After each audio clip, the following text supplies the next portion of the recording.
You know who it is, the horror flick, Digger Ditch, Super Six, Big Mitch. And I'm kicking in doors with all three O's. And I'm bringing 28 101s because we vacant sons, it's the Chronicles. And you in the Meadowlands. Yeah, you in the Meadows, man. And you already know what mean, man. 530, what that mean? Oh, that boy's a desert, baby. You know. Hope a dub scrub, 22-inch gold Dana Danes, and Big Bolo Yang. Look at it, man. I can never sit on my claims. Welcome to Vegas Chronicles, with the whole Super Six Digger Ditch, Big Mitch. And today, like any other day, y'all know what we do. We kick actual factuals with no additives or no preservative, just raw and uncut like what? Like summer sausages and crackers. Come on, y'all, man. Y'all know this. Shout out to everybody that's been rocking with your boy. Shout out to everybody that's been working with my platform, man. You know, before we get into it, man, I want to send my deepest condolences to HP, aka Blue Mile, Harvey Perry. You know, he lost, a loved one. I don't want to put it out there like that, but man, I send my deepest condolences to you, man, and may God walk with you in your healing. I consider you a big brother. You one of the true ones out here in Vegas, man, one of the legends, that paved the way for youngsters like me and others, you know what I mean? And you truly are one of the ones that I consider a big brother, man. And like I say, my heartfelt condolences goes out to you, man, and your family, man. You know, God bless you, Brody. And I'm here if you need to talk to me, man. You know, my line open, man. You know, but shout out to Harvey Perry, man. You know, let's jump right off into it, man. You know, a lot of y'all might seem as if I talk about the same stuff over and over again. I don't do that on purpose. It's because people ask me questions. You can look at my comment sections, and I do my best to try to answer them. I done made so many videos, I don't know if I spoke on some or not, So bear with me, man, because it's people that probably haven't seen the videos y'all have. Now, I'm not trying to always talk about everything over and over again, and I try to direct people to the videos that they are inquiring about. But a lot of them be wanting me to talk about things such as what Bobcat from the Brownies. Shout out to Bobcat from the Brownies. He a real one, man. Much love to him, man. He asked me a serious question when it concerns the Gerson. He asked me, because he used to hear in the Gerson saying, cuz I spoke about that. And that's a real sticking point when it comes to the Gerson Park Kings men's. That cuz word. Now, to set the record straight, man, number one, I said this before, and I'm not disrespecting the Crips. There's no disrespect. We all black folks, man. And, I'm here for the solution, not the problem. But to get it straight, man, number one, the Gerson has never been Crips. No, that's not true. The Gerson has never been Bloods nor Crips. The Gerson was saying cuz prior to Cripping being really established in Vegas. It was just a word, just like in some areas people said blood. But cuz was like a universal word in Vegas at one point, man. Everybody said cuz. That's why Cripping was so, easily accepted over here. Because of the word cuz. Everybody said that, just like people in Chicago say young blood. But the Gersons has never been Crips. That's number one. Number two, during the Elko days, that's really when it was prevalent. In Elko, during like 80, 80, 85, 86, 87, so on and so forth, you really had two sayings, and it was cuz and blood. You see, either you was a Crip or you was a blood. That's when everybody, it was really three signs. People threw up this or people threw up that. The only person that threw up a different sign really was the 6 who threw that up. But everybody was doing this. It was Crip or blood or Pyru, but P's or B is the same to us, But the Gersons at one point was looked at as Crips because they said cuz. And in Elko, they aligned themselves with people that said cuz against the Bloods. You see? But the Gersons was never Crips. But in Elko, they aligned themselves. Everybody that said cuz, they rolled together against everybody that said blood. Now, this is back in 87, 86, 85, 88. Everybody that said cuz was against everybody that said blood. You can ask anybody, But the Gersons was never Crips. Now, that cuz with the K thing, That was started in 1988, Cuz with a K. And it wasn't started on the street, it was started in Nevada Youth Training Center. Goose Dog, he started that, Cuz with a K. Goose Dog best friend, Goose is Tim McCoy. You know, he's a reputable. You know, he living his best life, you know what I mean? He ain't with that bull crap, but when he was ferocious. Goose, when it comes from the shoulders, however you want to do it, he a McCoy. The whole McCoy family, you know, back when we was in that madness, the whole McCoy family, man, is a reputable family. All them cats right there is reputables, for real. You know, and that goes for Pokey P, J Rock, all them. They reputables, man. And Goose Dog, you know, one of his best friends at this time in Elko was a cat named Sam Douglas, aka Casanova from the hood. Now I ain't even finna speak on that cat right there, cause when it comes to the term all bad, his baby picture right there. When it comes to the term all bad. So I'm not gonna talk about him, all right? But Goose Dog, he started that in 1988, that Cuz with a K. You see? And I remember Goose Dog and Sam Douglas, they beat Mr. Herrera up real bad. They broke his back. He was a caseworker, counselor in Elko. They smashed him. Goose and Sam Douglas, them was two big youngsters. Just like S. Hall, Romeo, and all them other cats. You had real big youngsters like Big Bo. And Goose was a big youngster, but Goose started that Cuz with a K stuff. You know, to separate, you know, themselves from the Crips, because even though they said Cuz, they wasn't Crips. The Gersons never was Crips, man. You know, and them being neutral, the Gersons is more like, who can I say, who I can compare them to, like in California. The Gersons would be more like the Hoovers. That's the best way I can explain them, the Hoovers. Because, you know, they were once, you know, looked upon and aligned, not really Crips, but they said Cuz, so, but they separated themselves from that because Cripping started spreading everywhere, you know, and the Gersons is not Crips, so no, that's not true. The Gersons never been Crips, man, with all due respect to the Crips. And the Gersons also aligned themselves with the Bloods, you know, that West Side versus Northtown thing. You know, so the Gersons is a neighborhood that was like a conglomeration of families that never linked Blood nor Crip. You know? So that's that, man. But moving on. And someone said that I should have an honest conversation about, you know, what happened in our communities, and they blaming what's going on in our communities on the movie Scarface. If you don't stop, look, the movie Scarface, and I'm finna just get right off into this real fast and nip it in the bud. The movie Scarface, you know, probably set in motion the idea of having money. But if you really watch that movie Scarface, you never really seen him selling drugs. You didn't. You seen him abusing drugs. That's what you seen him doing. He wasn't doing the things that we were doing in the projects.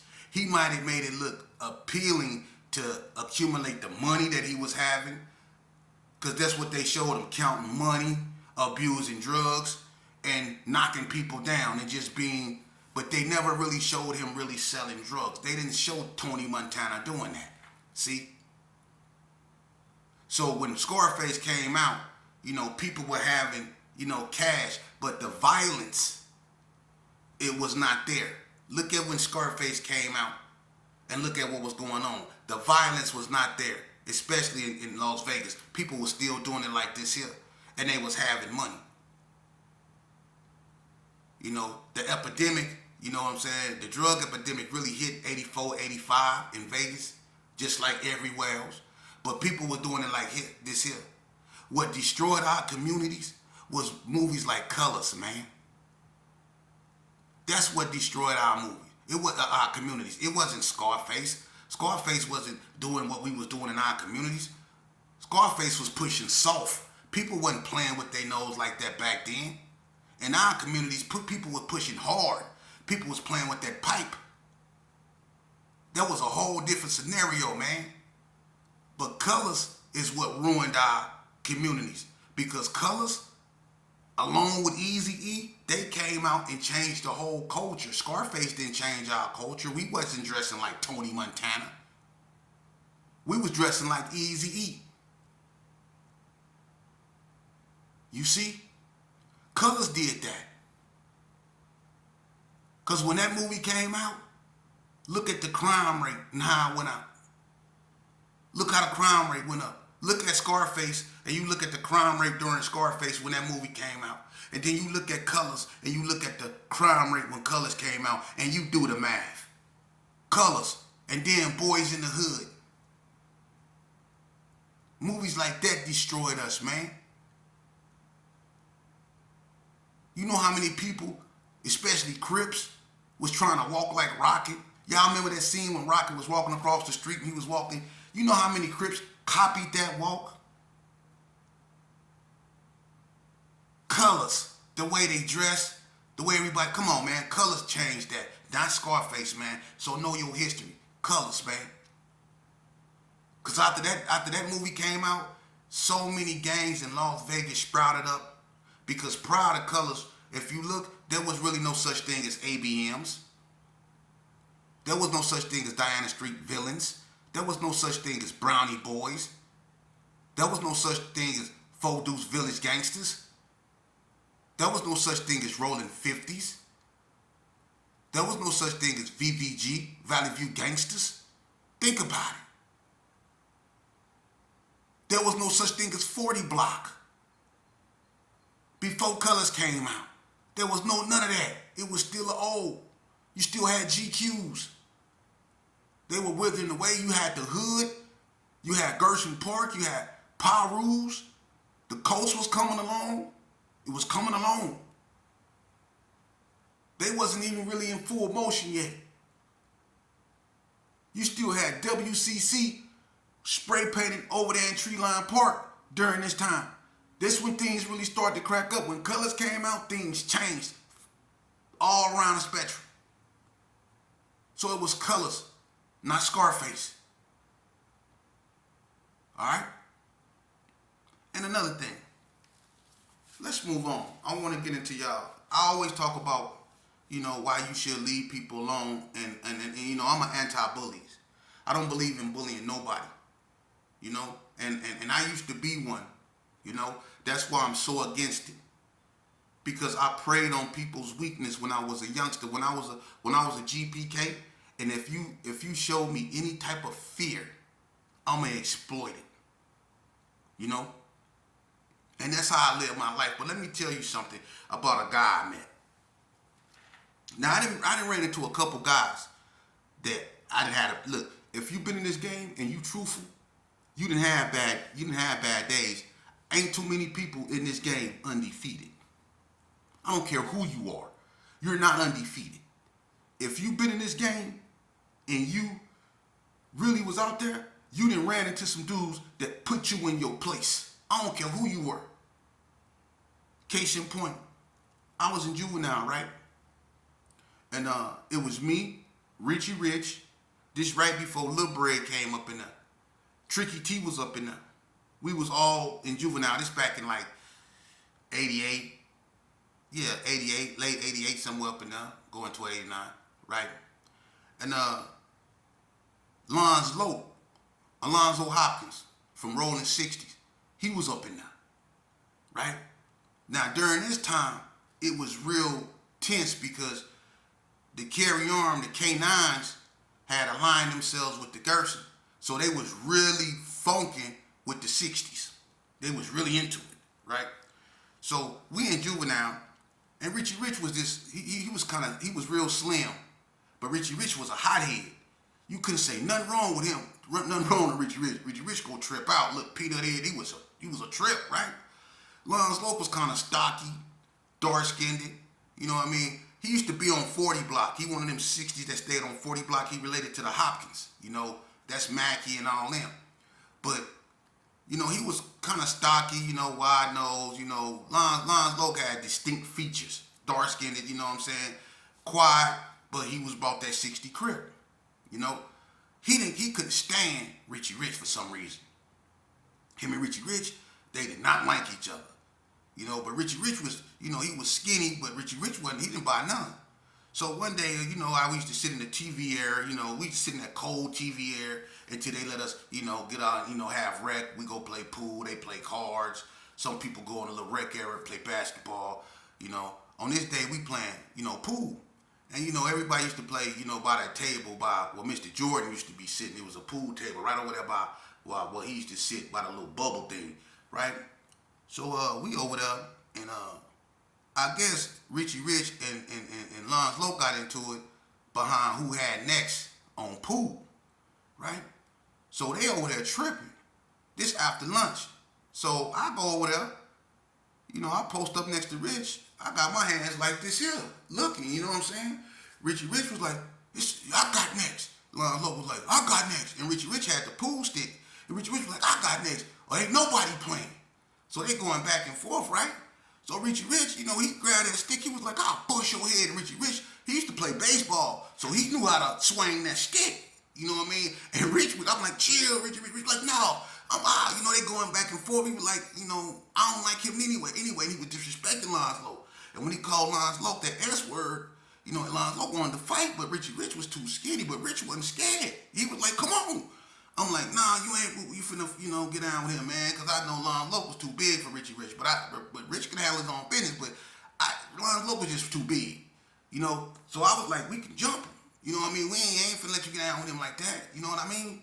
So he was like, nah, I want to fight him head up. And then LONZ tell me, Sheep, you can get next. What you mean I can get next? I can get right now. What's happening?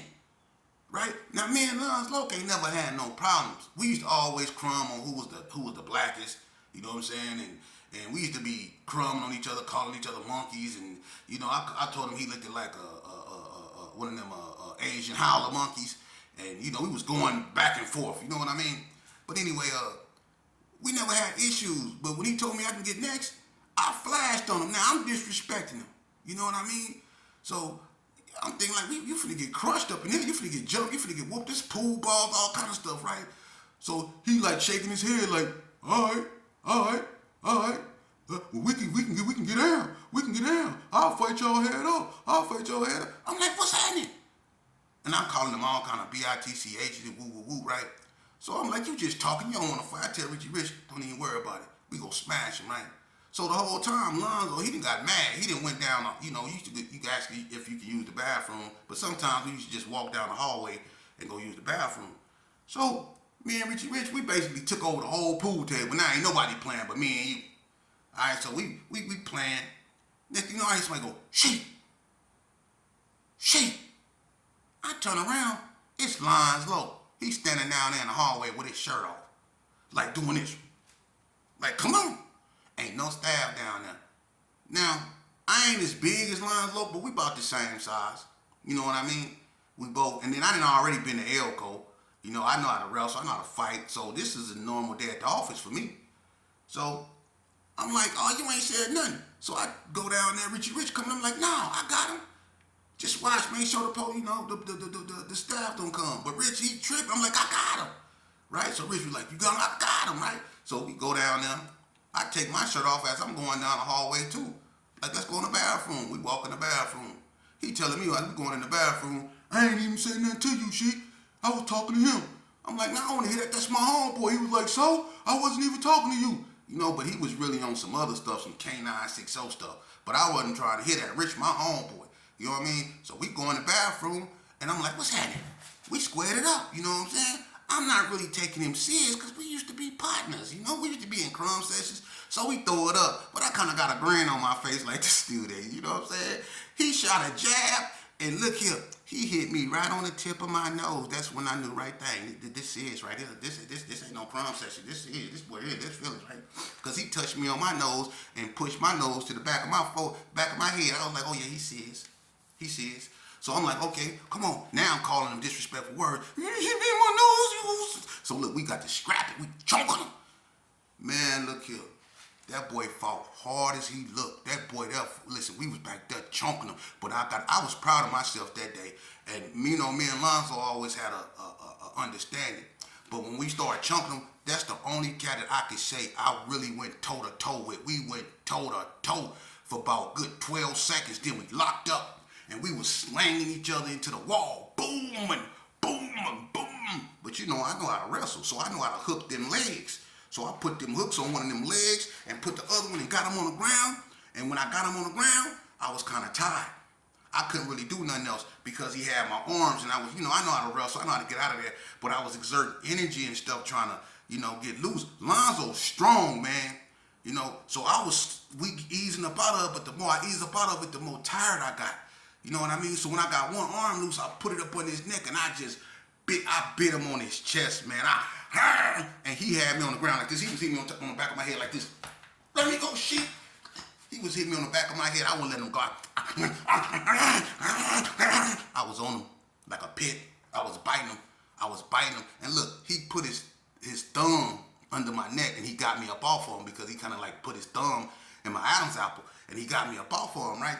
But what he did is he made a mistake, and he let one of his fingers go in my mouth. And I clamped down on his finger. And look, I had his hand. He was moving like this. I was on him like a pit, and we was going around on the floor in a circle, and I was tearing him up. All the dog came about me. I'm talking about like Boosie said, I'm a dog, I'm a dog, I'm a dog. I was on him. That's all you heard, right? Richie Rich come down there. He see us on the floor. I was biting him. He bust out laughing. Because I was on him like a pit, right? LOCC, he didn't want to fight after that. After I got that hand, after I bit that hand up, he didn't want to fight no more. And I was glad because I didn't either. I was tired. My lips was white. I couldn't breathe. Man, I was glad he didn't want to fight. All the dog came about me. I took it to a whole nother level. And Richie Rich was right there too, so he was ready to get into it. So he broke us up, and we both was, we were both, yeah. And he was like, why you biting me? I ain't had enough energy or air to say, because I was tired. I was like, F you. And I was disrespecting him and all that old stuff right there. But we was tired. I was lightheaded. I needed to sit down. I needed some water. I needed a preacher to tell me everything was going to be all right. I was messed up, man. For real. But I'm going to tell you something about that youngster. He didn't bar me or Richie Rich. We could have jumped him right then and there. He was still standing there. We both was leaking, But me and that cat right there got down toe to toe. That was one of the hardest fights I ever had. LONZ, man. From rolling 60, that boy right there. And then look, when I get out of Elko, it's me and Dodo. I used to go to the fire station on Miller Street. It was a Horizon High School, right? And me and Dodo, we go on the Matineers quick check because we used to walk the Matineers for when they let us out for lunch and stuff. We got like 30 minutes to go. We'll walk the Matineers. We walking down the street. Next thing you know, we see House. House used to have this like brown Cutlass, and it linked to the side because he was so big. And he used to always sit in the car, right? But he had a brother named Oatmeal, right? And when me and Dodo was walking down the street, we see the brown Cutlass. It was on CHRONICLES, right? It pulled up. This cat in an all brown khaki suit get out the car with some loud light blue Nikes on, right? It's LONZ, right? He get out the car, he say, what's up, sheep? I say, what's happening? He say, 60 CRIP. I say, Herbert Gerson, what's happening? And man, Oatmeal, he got out the car, he like, man, y'all leave that alone. We was finna get it right then and there. I got in the middle of the street. He got in the middle of the street. We threw it up. He was smoking a Newport too. He put the Newport in his mouth and threw his dukes up. We was finna get it right there and there again. And Oatmeal jumped up, come in, y'all chill out, man. You know what I mean? He didn't let it go, you know what I mean? But me and him kind of talked, you know what I mean? And we let it go, because me and LOCC was always partners, man. I remember when he was on the block, man. That was always my partner. He was always funny, you know what I mean? But, after that, man, I found out, whatever happened, I don't know. I'm not going to go too much into that. But, a little bit after that, man, after I seen LONZ probably about a year, I heard that something happened, and he was in the house, man, and somebody cocktailed it. Somebody threw something up in there. And LONZ ended up losing his life, saving the kids. And that was the type of individual he was, man. He stood on what he stood on. They don't make him like LONZ no more because he sacrificed himself to make sure he got every last one of them kids up out that house, man. LONZ was a real one, man, and I'm not saying that, for any other reason, because he was, and even though me and him was on opposite teams, I always had a respect for that man, because even though we was doing wrong and it didn't make sense what we was doing, You know, it was an honor to know that. It was an honor for me to know him, man. He was a real one, man. They don't make him like him no more. LONZ LOCC didn't need no gun. LONZ LOCC, he was from the old school. LONZ LOCC know how to do it like this here. But see, he carried himself in the way to where you couldn't do nothing but respect him. You knew when you seen him, that was LONZ LOCC from rolling 60s. But he was cool. He had that respect, just like if you seen Lou Jack of the G. J. Lou, you know that's, but Lou, he like my brother, man. I could never be mad at him, man. But we grew up fighting one another, and that's how we gained respect for one another. That's why when we ran into one another, we didn't get at one another like that, man, because we had that respect for one another, man. It's not like that no more out here.